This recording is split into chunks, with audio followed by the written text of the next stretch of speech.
Assalamualaikum warahmatullahi wabarakatuh. Perkenalkan, nama saya Fadila Dwi Cahyani dengan NIM 2201100098 dari Program Studi Pendidikan Guru Sekolah Dasar.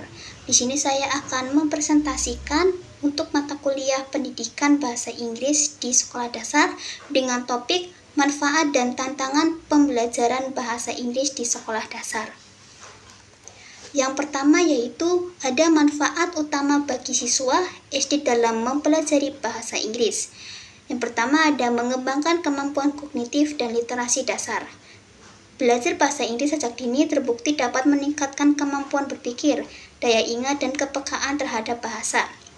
Menurut teori Paget 1970 tentang perkembangan kognitif anak usia SD berada pada tahap operasional konkret di mana mereka mulai mampu mengelompokkan dan memahami simbol-simbol bahasa.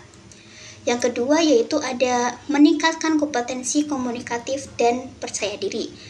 Pembelajaran bahasa Inggris mendorong siswa untuk berani berkomunikasi dalam konteks sederhana seperti memperkenalkan diri, menyebutkan benda, atau menanyakan sesuatu.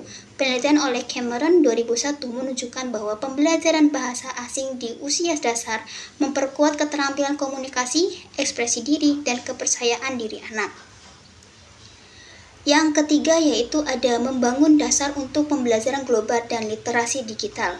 Bahasa Inggris adalah bahasa global yang menjadi kunci untuk mengakses pengetahuan, teknologi, dan kebudayaan internasional.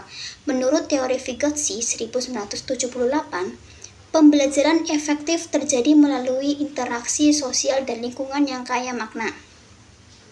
Dalam pembuatan perangkat pembelajaran ini, integrasi media digital seperti video animasi berbahasa Inggris membantu siswa beradaptasi dengan teknologi sekaligus memperluas wawasan budaya.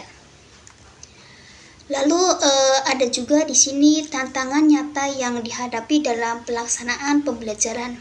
Yang pertama yaitu adanya kemampuan guru yang masih terbatas. Banyak guru SD belum memiliki latar belakang pendidikan bahasa Inggris secara khusus, sehingga penguasaan kosakata, pelafalan, dan metode pengajaran komunikatif masih kurang optimal. Dari dampak tantangan ini, guru cenderung menggunakan metode ceramah atau terjemahan, grammar translation method, tanpa melibatkan siswa secara aktif. Akibatnya, siswa kurang terlatih dalam keterampilan berbicara, speaking, dan hanya menghafal tanpa memahami konteks bahasa. Yang selanjutnya ada keterbatasan media dan sumber belajar. Menurut teori Dulles Concepts of Experience 1969, semakin konkret dan multisensorik pengalaman belajar siswa, semakin mudah mereka memahami materi. Dari dampak tantangan ini, tanpa dukungan media visual atau audio, pembelajaran bahasa Inggris menjadi kurang menarik dan abstrak bagi anak usia SD yang cenderung belajar melalui pengalaman nyata dan gambar. Akibatnya siswa lebih cepat bosan, daya ingat terhadap kosakata rendah, dan hasil belajar tidak berkembang secara optimal. Selanjutnya ada motivasi dan waktu belajar yang terbatas. Jam pelajaran bahasa Inggris di sekolah dasar biasanya hanya 1-2 jam per minggu. Dan seringkali dianggap pelajaran tambahan bukan prioritas utama. Ditambah lagi motivasi siswa masih rendah karena mereka merasa bahasa Inggris itu sulit dan jarang digunakan dalam kehidupan sehari-hari. Dalam dampak tantangan ini, dengan waktu yang terbatas dan motivasi yang rendah, kemajuan belajar menjadi lambat, siswa sulit mencapai penguasaan dasar seperti pengucapan, pemahaman teks sederhana, atau merangkai kalimat. Akibatnya, hasil belajar rendah dan tidak berkelanjutan di jenjang berikutnya. Lalu ada manfaat dan tantangan. Di sini saya memasukkan refleksi pemahaman tentang pemanfaatan dan tantangan dalam pembelajaran bahasa Inggris di sekolah dasar sangat mempengaruhi cara saya dalam merancang perangkat pembelajaran. Menyadari bahwa pembelajaran bahasa Inggris memiliki manfaat besar bagi perkembangan kognitif, komunikasi, dan kesiapan global siswa. Saya berusaha menciptakan kegiatan belajar yang kontekstual, menyenangkan, dan komunikatif. Nah, di sini saya memasukkan beberapa perangkat pembelajaran yang dirancang berfokus pada penggunaan media sederhana.